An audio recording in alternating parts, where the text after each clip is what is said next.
My name is Kelly Dale with Off the Beaded Path, located in Forest City, North Carolina.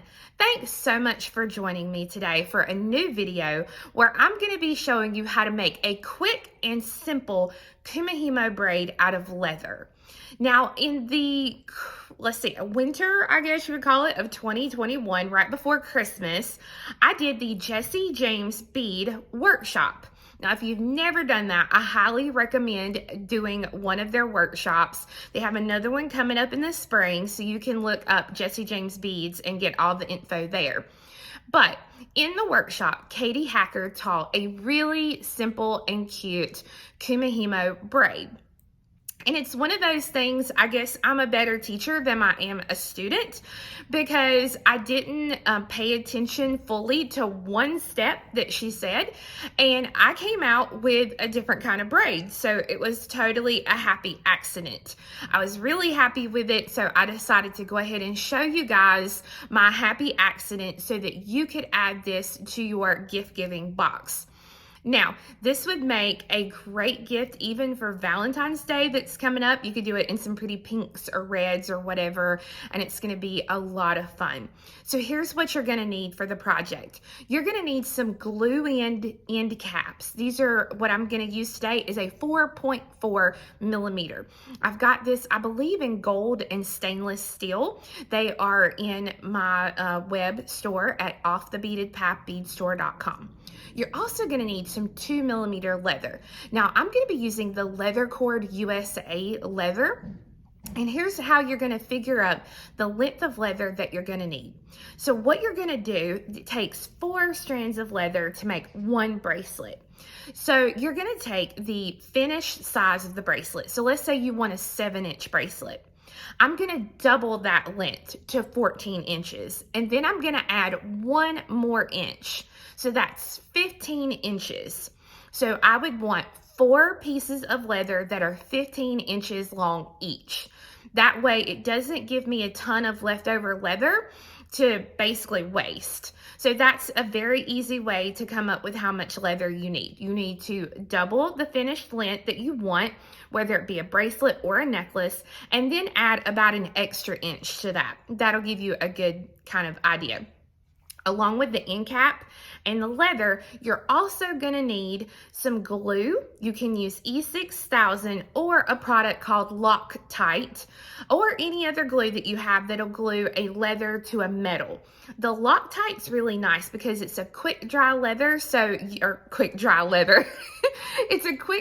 glue, so that you can go ahead and start working on your project. If you use a slower drying glue like the E6000, what's going to happen is you're going to have to wait longer to start and finish the bracelet. So just be aware of that. Besides that, you're going to need just that ruler to measure out the leather, and you're going to need a nice sharp pair of scissors. You're also going to need a Kumihimo Disk, and I'm going to show you that. Again, I have all of that available on my website. So let's go ahead and get started with this quick and simple and easy braid. Okay. So you can see I've got all my materials that I need to get started, and this is the braid that I'm going to show you how to do today. It's quick, it's easy, it's super cute, and I really, really, really enjoyed this project, and I know you will too. So this is the glue that I'm going to be using in today's video, the Loctite Super Glue. It's a gel glue, and it has a smaller tip here, so it's easier to kind of maintain and support where I'm going to put the glue. Now the glue will go into our end caps. So if you purchase these from me, this is what they're going to look like. You see here it has a little opening in the center, and then your end caps are connected with a lobster claw. Of course, if you want, you can definitely change out and put whatever kind of clasp you want. I have my leather, my 4 pieces already pre-cut, and then I have my Kumihimo Disk. So this one is a bead-along Kumihimo Disk. I like this one because it's the size of my hand. It's a lot smaller than the normal size Kumihimo Disk. So this is what one side of the disc looks like, and if you flip it around, you'll see that it has numbers all around the disc with 4 dots.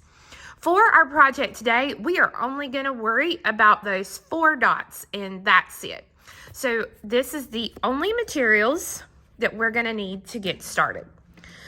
So I'm gonna first take all 4 of the ends of my leather. And I'm gonna take a nice sharp pair of scissors, and I'm going to cut kind of almost like a diagonal cut here. So it's a little bit easier for my leather to slide into the end cap. Okay, so all 4 pieces are kind of cut at that angle. And I'm gonna get them all together here, just like this. And you're gonna feel like you need 12 hands for this project, because what I'm gonna do is I'm gonna take and I'm gonna squeeze just a small amount of glue down on the inside of my piece. You don't want a ton of glue down in here, because any that kind of squishes out is going to turn white and it's not going to look great. So you don't really want to make it come out of the cap. If you do, you immediately want to kind of get that off of what you're doing. So I've got my 4 pieces. I'm going to slide them right into the cap. Make sure all 4 pieces are pushed up into the cap really well. And then, like I said, I'm going to check to make sure there's no glue coming out around the edges. And then I'm going to let this sit and dry for just a couple of minutes, so I can go on and I can work on another project or do something else until I know that this is secure. So I'm going to let this dry and I'll be right back with you. Okay, so now that this is dry and it's not moving, I'm ready to start the project. So I'm going to take the disc and I'm going to slide the finished piece down into the hole that's inside of the disc. And I'm just going to use my pointer and my middle finger here to hold these little findings, so that way I can start working. I'm going to take 1 piece of leather and I'm going to put it to the right of each of the dots. So here's a dot and my cord goes to the right. Here's my next dot. Doesn't matter which cord, I'm just going to grab a cord and it goes to the right. My next number, and you want to kind of keep this centered as you work here. The next one goes to the right, and then if I turn it here to the last number where the dot is, again, it goes to the right. So each number has a cord to the right of that number with the dot. All right, now we are ready to start. You're going to have the same mantra throughout the entire piece. I'm going to take the top cord here. And another thing is I'm always going to keep it in this same position. So if you start at 32, 32 will always be at the 12 o'clock point here on the, if we look at this like a clock, it's always going to be the top. Me, I'm going to use the smaller number, so I'm going to use 8. So 8 is always going to be at the top for this braid. So I'm going to take the cord here at 8 and bring it down to 24. So again, it's up here at the top. I'm going to bring it down to 24. All right, and it slides right into the little slot here. I'm going to take the other cord at 24, so this one here, this bottom one, and it's going to come up to 8. All right, so again, the cord was here at 24. I'm taking the cord and I'm coming up to 8. All right, now I'm going to start at 16 and I'm going to take the cord here at 16 and I'm going to bring it across to 32. So again, it was here and I'm bringing it across to 32. Now the cord at 32 is going to come across to 16. So now if you look, each of our numbers, instead of the cords being on the right of the number, they are all to the left of the number. So now, before I can go on to the next step, I'm simply going to take each of these cords and move them back to the right of their number.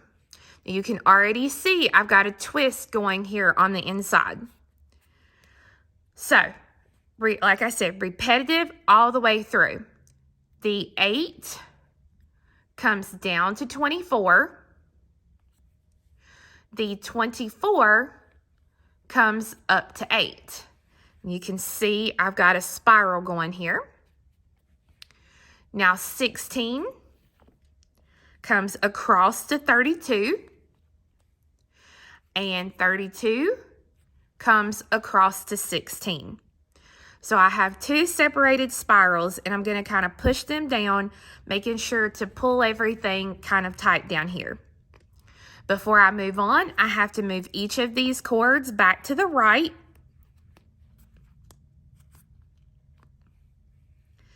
Eight comes down to 24.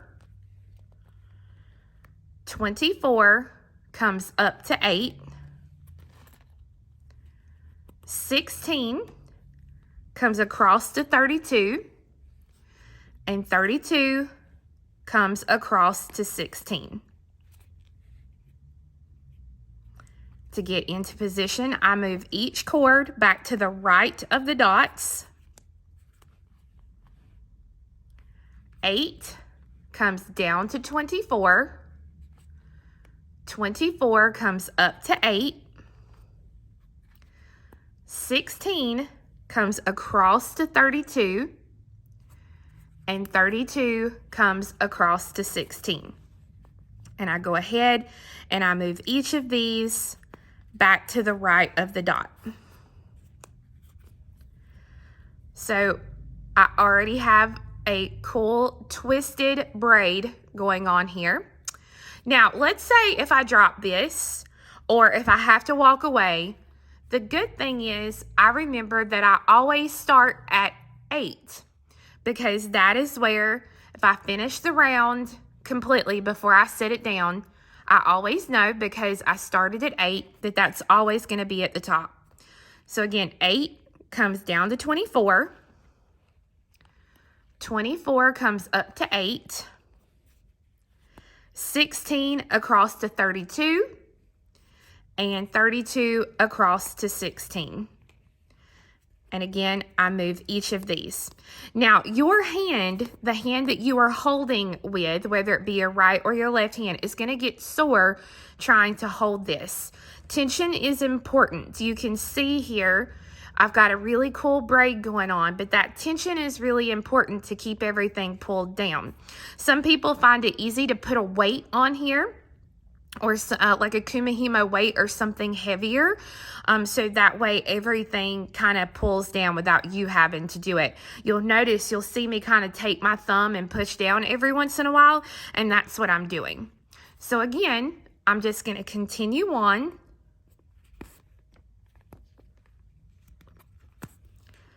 Doing the same stitch over, or braid, I'm sorry, not a stitch, over and over and over again. 8 to 24, 24 to 8, 16 to 32, and 32 to 16. So essentially what I have is I have 2 twists going on here that are then twisting together to make this really cool braid. So what I'm going to continue to do is I'm going to continue to do these braids, this super easy little Kumihimo braid, until I get the length of braid that I want. Now, I wish there was some magical number to tell you when to stop. But basically what you're going to do is you are going to keep doing this until you've measured out and you know how much braid you have. As you can see, this clasp right here is not going to take up a ton of room. It's a smaller clasp. This will give you some extra little room to play with, but you're basically just going to keep going until this is the length that you need it to be. Once you have the length of braid that you want, then you are ready to go ahead and take this off the disc. Super easy to take it off the disc. All I'm going to do is use my thumb and my pointer finger here, and I'm going to grab a hold here in the center where the braid is at.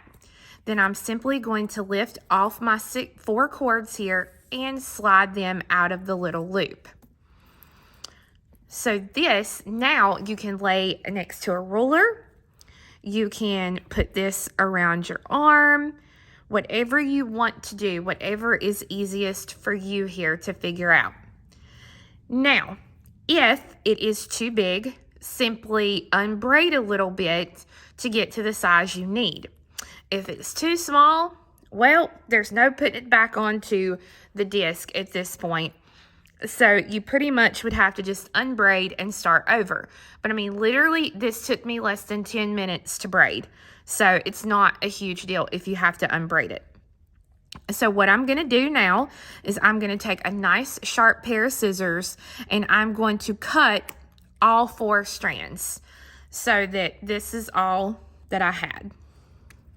Now, I had a lot left over on mine because I cut mine longer, but if you do yours, you won't, by my calculations, you won't have a lot left over. Now, I'm going to take the 4 ends, and again, I'm not let go of this, but I'm just going to take, and I'm going to cut these at the angles, just like I did in the beginning.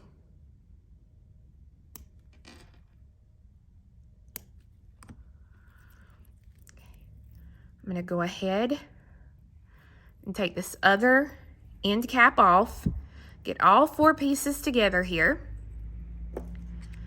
and then take my glue and squeeze some glue down into the cap.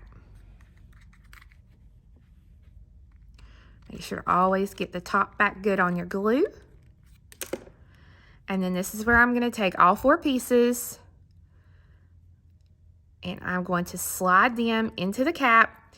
Again, making sure that all 4 pieces slide into that cap and they are good and tight in the cap. And they are. So I see just a little excess, so I'm going to get that little bit of excess off of there, and then I will have my finished braid. And as you can see, it's quick, it's easy, and it's fun to do.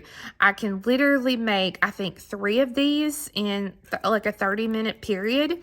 So it's quick and easy. And all of this is with 2mm leather. This is with the natural green.